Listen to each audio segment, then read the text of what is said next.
La vacunación es uno de los mayores logros en materia de salud pública a nivel mundial. La vacunación evita la muerte de 2 a 3 millones de personas por año. La vacunación erradicó muchas enfermedades de este planeta y disminuyó y controló otras. Pero más cerca, la vacunación contra COVID-19 disminuyó los ingresos en terapia intensiva y la mortalidad por esta enfermedad en más de un 90%. Hoy hablamos de vacunación. Yo soy el doctor Leonardo Sande y este podcast se llama Interconsulta.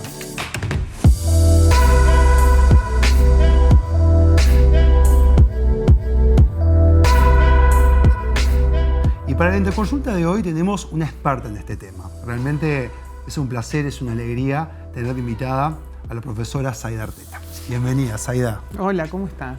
Zaida es especialista en medicina interna, en enfermedades infecciosas, profesora adjunta de la Cátedra de Enfermedades Infecciosas y bueno, es directora general de la coordinación del Ministerio de Salud Pública. ¿Quién es Zaida Arteta? Presentate. ¿Viste cómo empezamos la consulta? Empezamos, contame de tu vida. Y le decimos a los pacientes, ¿qué haces? ¿Qué trabajás? Sí. ¿Quién es Zaida? ¿Cómo llegas a ser Zaida? Tanto título, profesora, Ministerio de Salud Pública. Sí, bueno, tengo 53 años, estudié medicina, bueno, a los 18 por vocación absoluta. Siempre me gustaron las enfermedades infecciosas. Toda la vida quise ser especialista en enfermedades infecciosas. Estudié parasitología, micología, fui docente de eso.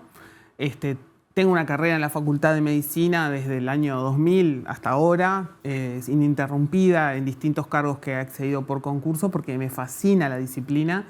Y me gusta mucho el ejercicio de la profesión médica, ¿no? ¿Cómo llegaste al cargo del Ministerio de Salud Pública? Que es un nivel más todavía. Bueno, médico, docente. Sí. En el quién es también tengo 2 hijos, que uno estudia abogacía y el otro medicina, y realmente son parte de mi vida muy importante. Y bueno, en realidad, ¿cómo llego a través de la militancia política, digamos, política partidaria. Antes tenía una militancia más bien social, en colectivos sociales, gremial, y también en el último periodo, viendo la realidad de nuestro país, me acerqué a militar un poco más en la política partidaria, digamos. Siempre fui de un grupo político chiquitito dentro del Frente Amplio que se llama el IR. Y bueno, después me involucré con el Abrazo y con la doctora Cristina Lustenberg.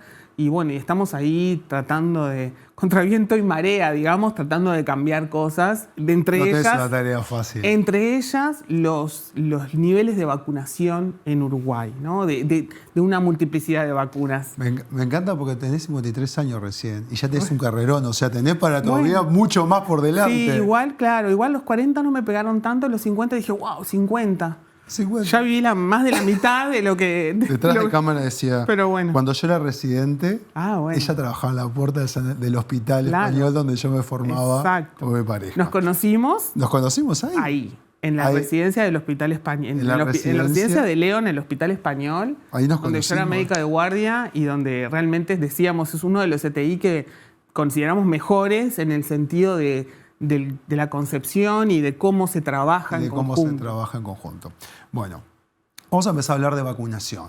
Mi opinión como médico, que no me dedico a esto, lo que escuché, decimos, bueno, Uruguay tiene un esquema de vacunación bastante completo. ¿Vos cómo lo ves cuando lo comparás con la región o con otros países, nuestro esquema de vacunación? Sí, es unas recomendaciones y esquema de vacunación completo, fuerte, es decir, con la mayoría de las vacunas que existen hoy en día puestas en el esquema y recomendadas, y la mayoría de ellas, la enorme mayoría, de forma gratuita para toda la población y muy accesibles. Muy accesible. Eso no quiere decir que no necesitemos una vueltita de rosca más en acceso.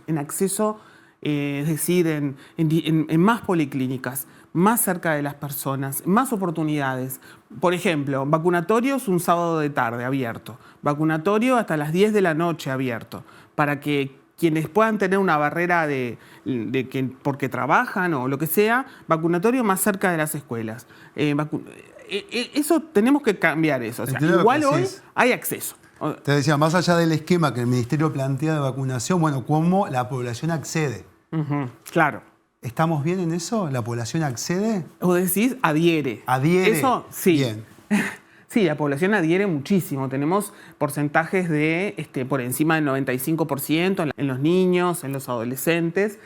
Y tenemos algunas en las cuales tenemos que mejorar, algunas que son más nuevas, porque, bueno, para poder eliminar ciertas enfermedades que son hasta eliminables, como nos pasó con sarampión, necesitamos valores altos de porcentaje de cobertura. Entonces, si bien estamos muy bien y tenemos desde hace muchos años, esto no es de ahora, estamos hablando desde los 80, 90, tenemos realmente un sistema de vacunación fuerte que vacuna a muchas personas y que nos ha permitido mantenernos, por ejemplo, por poner el ejemplo de sarampión, que cuando viene alguien del exterior con sarampión, nosotros rápidamente, entre los que ya están vacunados y los que vacunamos de bloqueo, eliminamos el sarampión del Uruguay otra vez. Aprovecho a preguntarte eso. ¿Qué enfermedades resurgieron en el último tiempo? El sarampión es una que se abre y se menciona. ¿Hay más enfermedades que han resurgido? Y bueno, sí, para algunas de ellas no hay vacunas, pero la más importante es el sarampión, porque que hay vacuna, digamos, de las inmunoprevenibles, ¿no? Bien. De las inmunoprevenibles, la más importante es sarampión. Argentina, Brasil, México, Estados Unidos, Europa tienen casos ya en circulación endémica. Entonces, voy a hacer un paréntesis, sí, estamos cerca de viajes que son al mundial. A todos países que hay sarampión circulando, es muy importante que las personas tengan 2 dosis de sarampión. Ese era un aviso que es un... Igual te lo iba a preguntar, pero bien que lo adelantaste porque viene el mundial ahí. Claro, porque sobre todo los viajes a países donde está circulando sarampión, Pero ¿no? yo aprovecho y te lo pregunto, ¿quién debería vacunarse ya para el sarampión o tener el refuerzo? Simplemente es tener 2 dosis de sarampión. 2 dosis. ¿No? Si muchas veces los niños y los adolescentes ya tienen 2 dosis, hay que verificarlo, pero porque está en el esquema. Pero hay una época de los adultos en la cual se vacunó con una sola dosis porque se creía que con eso era suficiente. Y ahí, bueno... Los que nacieron después de 1967, ¿no? Exacto, entre del 67 al 90, ponele, por ahí. Acá, yo también. Claro, son todos los cuarentones, treintones, esas edades. Todos vamos de vuelta a vacunarnos. Cincuentones, hay que mirar si tenemos 2 dosis para poder estar seguros, porque el sarampión tiene la ventaja de que es absolutamente inmunoprevenible, ¿no? Bien. Entonces, si estamos vacunados, estamos bien. Y esto que siempre decimos, que es muy importante, la vacuna de sarampión es una vacuna de virus vivos atenuados. Eso quiere decir que personas con inmunosupresión severa o con algunas enfermedades como, digamos, leucemia, un trasplante de órganos, puede ser que tengan que recibir inmunosupresores, personas con VIH muy inmunosuprimidas. Bueno, hay una serie de bebitos muy chiquitos que aún no están vacunados, no pueden vacunarse. Bien. Entonces, ¿cómo se protegen esas personas? Porque todos los demás estamos vacunados. ¿Cómo se? Mira, aprovecho para hacerte una pregunta. Uruguay, como el resto de los países, tiene un esquema de vacunación, no sé si decirlo básico, o sea, como de las que les toca, pero además hay vacunas que las recomienda el Ministerio según grupo de riesgo, según factores. Yo sé que esta pregunta puedes estar toda la tarde hablando de esto, pero decime 2 o 3 grupos de riesgo que vos sí deberían vacunarse con estas vacunas. Por ejemplo, yo trabajo en la salud y me toca la hepatitis. Exacto. Bueno, la hepatitis... Porque pincho y porque puedo pincharme yo y me toca hepatitis. Sí. 2 o 3 ejemplos de esto. Ahí está.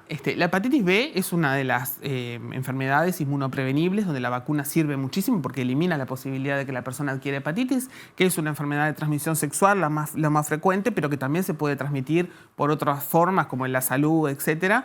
Entonces, las personas que trabajan en la salud tienen que estar vacunadas para hepatitis. Pero, ¿cómo se transmite la hepatitis? Por vía sexual. Entonces, aquellas personas que tengan muchos contactos sexuales con muchas personas, que no usen consistentemente condón, es importante que puedan vacunarse.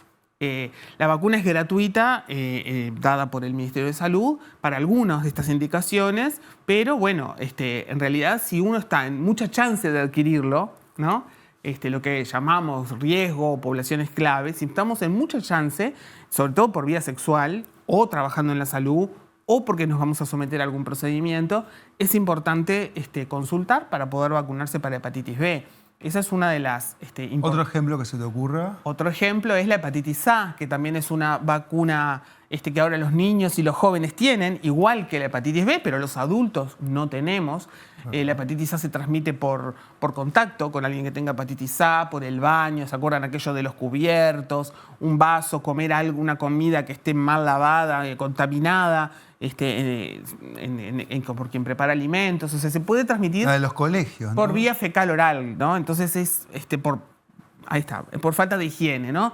Entonces, si vamos a viajar, está bueno tener la vacuna de hepatitis A.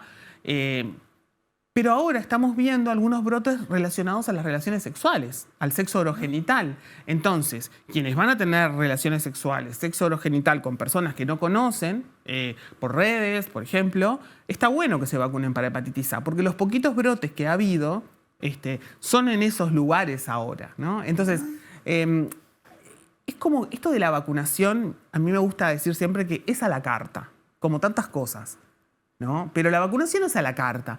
Quien, médico o médica que indica vacunas a una persona tiene que saber cómo, digamos, si viaja esa persona, a dónde, si va a viajar, si viajó y si quiere volver a viajar, a dónde, dónde vive, en qué trabaja, ¿no? Si trabaja en algo con aves, con estos brotes de gripe aviar, es muy importante que se vacune para gripe. Quizás si trabaja en otro lado no es tan importante. Es brillante lo que acabas de decir. Nunca lo había escuchado dicho de esa forma. Es verdad, más allá de un esquema básico de vacunación, ¿qué hace? ¿Quién viaja? ¿Cómo es su vida sexual? ¿Cómo es su vida sexual? Es muy importante. Y según eso, ¿qué vacunas más, además de las básicas, te tocan? Es muy difícil decirlo así. Tiene que ser que los profesionales tienen formación en vacunación para recomendar así? Porque si yo voy a la consulta con Saya Arteta, seguramente me recomiende bien. Bueno, Leo, si vas 3 veces por año a Brasil, vacunate contra estos. Si 3 veces tomás un avión ahí, bueno, tenés pareja estable, no necesitas vacuna contra esto. Pero ¿los médicos tienen formación para recomendar como me estás recomendando hoy vos? Bueno, hay variabilidad, digamos. Yo tengo justo esa especialidad. Yo creo que cada vez más los médicos y médicas tienen esa formación, pero hay un material muy importante en la página del Ministerio de Salud Pública, que está abierto a la población general, que es una guía nacional de vacunas, donde cada uno puede mirar, hay tablas donde vacunas que están recomendadas o no recomendadas, porque hay cada vez más diversidad de vacunas. Como te decía, la mayoría de ellas son vacunas que están gratuitas, algunas no, y esas no, cuando también las personas van a acceder o necesitan acceder o su prestador las va a comprar, bueno, tiene que estar bien hecha la indicación, es decir, ¿es necesaria esa vacuna? ¿La persona precisa esa vacuna? Sí, porque ¿Son tienen muchas las vacunas que hay que pagar? ¿Las que tienen costo? Muy pocas, la verdad que muy pocas. ¿Por ejemplo? Bueno, algunas de estas indicaciones, por ejemplo, la vacuna del HPV por encima de los 45 años, no está cubierta en el sistema gratuito, por ejemplo. Porque es en la franja etaria donde realmente la evidencia de que sirva realmente es menor. Menor. Me estás adelantando, me encanta, estamos en sintonía porque venía a preguntarte eso. La nueva vacuna del HPV, la que estamos ahora, cubre como más cepa, ¿no? 9. 9 serotipos. Los que ya estaban vacunados antes, ¿le recomendás reforzarse o algo o no? No. Porque vamos a decir, el HPV es un virus que tiene variantes de ese virus. Algunos dan cáncer de cuello de útero, cáncer de vulva, de pene, de ano, de garganta, ¿no? Y otros serotipos dan verrugas. El que da cáncer, el que da verrugas, da verrugas. La vacuna que estaba disponible antes tenía 4 de esos serotipos, 2 de los más importantes que dan cáncer y 2 de los que dan verrugas. Ahora esta que tiene 9 serotipos tiene los 4 anteriores, los mismos, los más importantes, y 5 más, que son menos frecuentes. Pero esta estrategia es una estrategia poblacional. ¿Para qué estamos vacunando a toda la población entre 11 y 26 años? Para que nos pase lo que les pasó a otros países que arrancaron antes a vacunar de forma universal, y es que baja la circulación viral, baja la circulación de HPV en relaciones sexuales en el país, y dentro de un tiempo no vamos a tener incidencia probablemente de cáncer de cuello de útero. Eso, faltan años para que pase eso. Es una estrategia de eliminación a mediano y largo plazo. Hoy... Digo esto porque es muy importante que mujeres y varones entiendan que hoy es necesario vacunarse, pero también hacerse controles de HPV para ver si no tenemos HPV, ¿no? Sobre todo Exacto. las mujeres en el cuello del útero. Porque no es que estamos vacunados y entonces ya está. No. Es una vacuna que se impone como una estrategia poblacional de eliminación del HPV. Es verdad que la persona genera inmunidad y tiene menos chance de adquirir esos subtipos de HPV y le sirve desde el punto de vista personal. Pero también sirve desde el punto de vista poblacional. Quienes no están vacunados, lo mismo que te decía de sarampión. Dentro de 10 años no va a haber esa circulación y no... Me encanta lo que están diciendo porque a veces a la población le cuesta entender que la vacunación no es solamente por uno, sino que son por políticas de salud que se van a ver reflejadas en 20, 30 años Sí. y a nivel poblacional, que no Exacto. es... ¿Cuáles son? Y aprovecho para preguntarte esto mal. ¿Cuáles son Digo, no tenemos rubiola porque muchos de nuestros Exacto. ancestros... los vacunados de hoy van a cambiar la salud o las enfermedades quizás en 30 años? Exacto. La de hoy también, ¿no? La de hoy Porque es también, verdad que obvio. que si yo tengo un hijo, mis hijos, ¿no? Varones vacunados para HPV hace tiempo, cuando salió la vacuna, cuando había que pagarla porque no era una estrategia en el país de este tipo, ¿no? Ellos, bueno, ya están vacunados, entonces son parte de la generación que van a bajar la Este circulación. podcast lo van a que mirar todos los del colegio de Julián, que el otro día fui a buscarlo y decían, ¿por qué tenemos que vacunarnos? No sé, para HPV, si no vamos a tener sexo por mucho tiempo. Claro, bueno, eso es importante. Eran niños. ¿Por no qué hay que vamos a tener vacunarse a los sexo. 11? ¿Por qué hay que vacunarse a los 11 de una enfermedad de transmisión sexual? Porque está demostrado que entre 11 y 12 años es el momento de la vida donde más anticuerpos vamos a generar para HPV. Entonces, ¿nos podemos vacunar a los 20? Sí. ¿Nos podemos vacunar a los 22, a los 23? Sí. ¿Nos podemos vacunar a los 30? Sí. Pero el mejor momento es entre los 11 y los 12. Aplaudo tu respuesta. Ahora, hay un grupo de población que por diferentes motivos, inmunodeprimidos, alérgicos, algo, no pueden vacunarse y se protege también de esta inmunidad colectiva. Me encantaría que le explicaras a la audiencia, a lo que están mirando, qué es eso de la inmunidad en rebaño. Sí, exacto. Bueno, es eso, ¿no? Nosotros disminuimos la circulación, por ejemplo, del virus de la hepatitis de sarampión, del virus de la hepatitis B, a un nivel ínfimo o nulo, y quien no está vacunado en las enfermedades que se transmiten de persona a persona.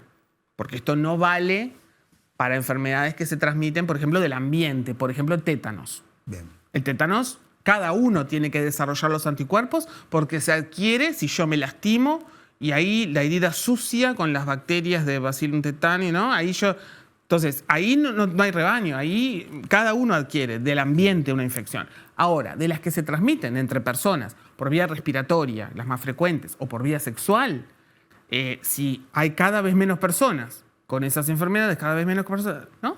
Llega un momento que quienes no están vacunados no tienen de dónde adquirir la infección. Por lo tanto, están protegidos. Y quienes no pueden vacunarse están protegidos por el resto, ¿no? Y te hago una pregunta. Cuando uno googlea esquema de vacunación, dice, el esquema de vacunación en Uruguay es gratis y es obligatorio.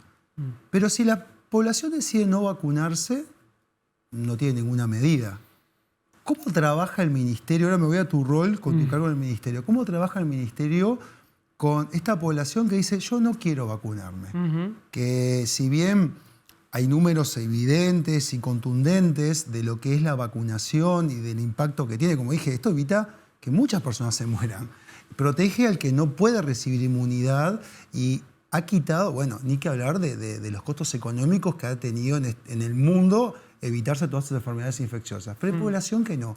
¿Cómo trabaja el ministerio con esta población que, pese a lo que estamos hablando, eso dice, mira, yo opino diferente?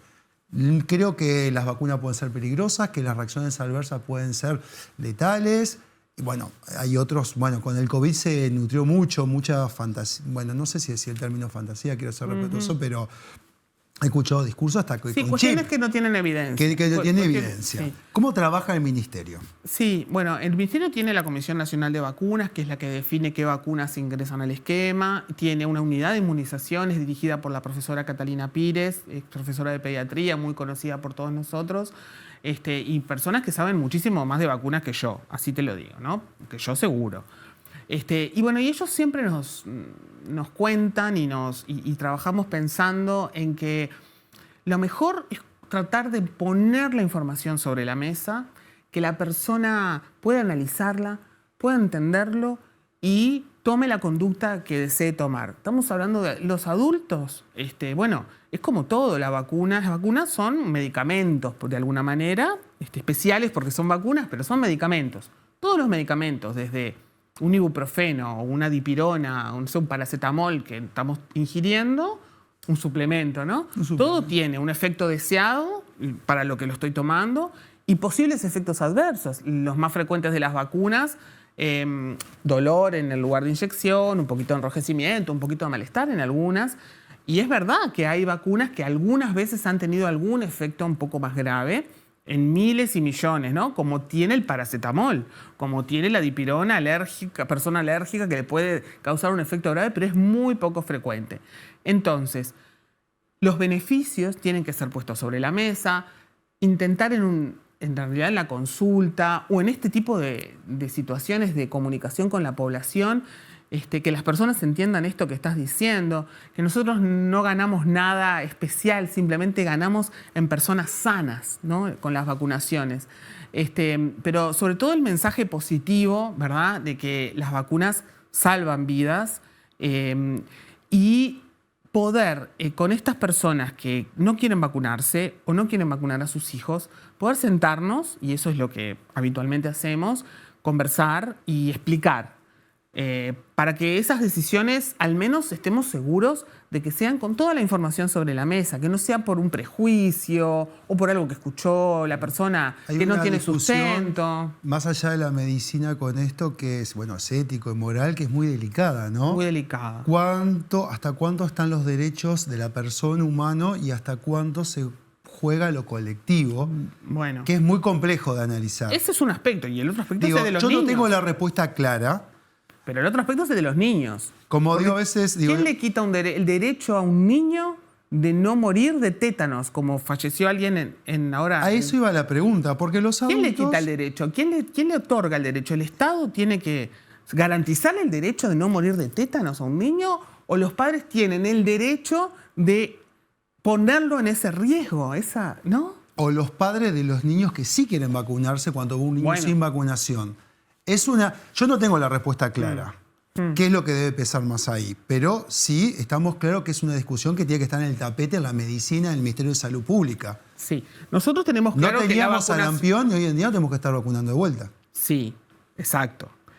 Bueno, hay un punto ahí, a mí me parece que los niños y adolescentes es un punto importante, porque yo entiendo que obviamente la responsabilidad sobre los menores lo tienen los adultos, pero es como cuando hay abuso. El Estado necesita decir, no, este menor no está siendo cuidado, ¿no?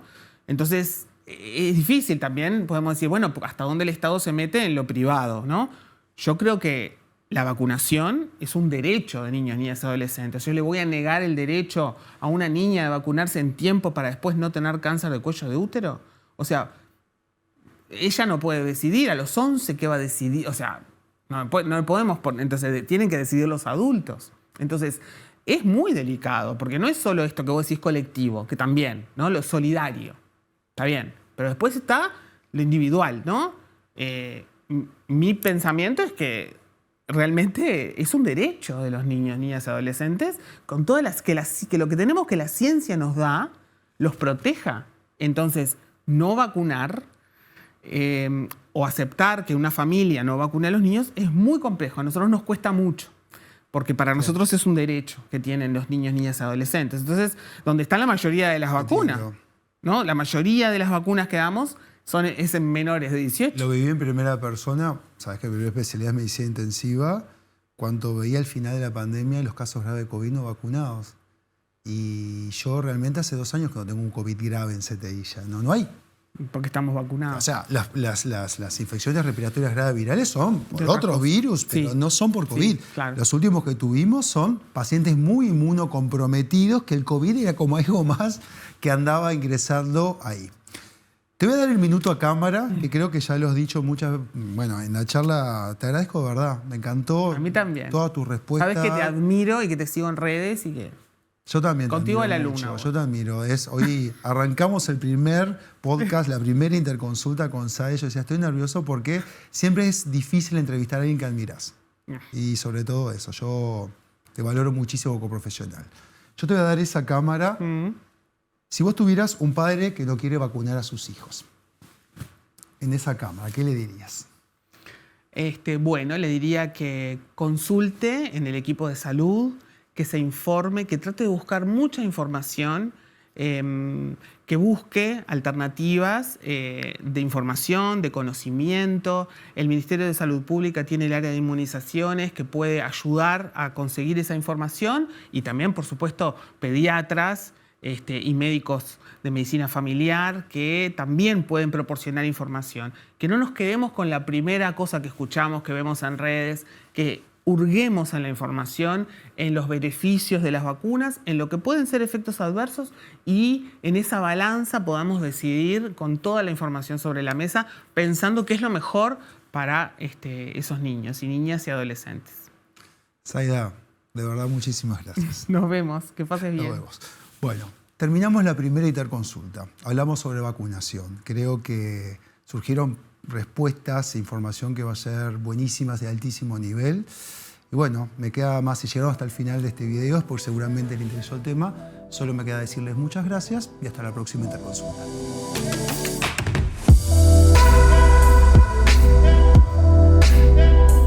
Si llegaste hasta el final de este video es porque te gustó. No te olvides de darnos like, suscribirte, compartirlo y nos vemos en la próxima interconsulta.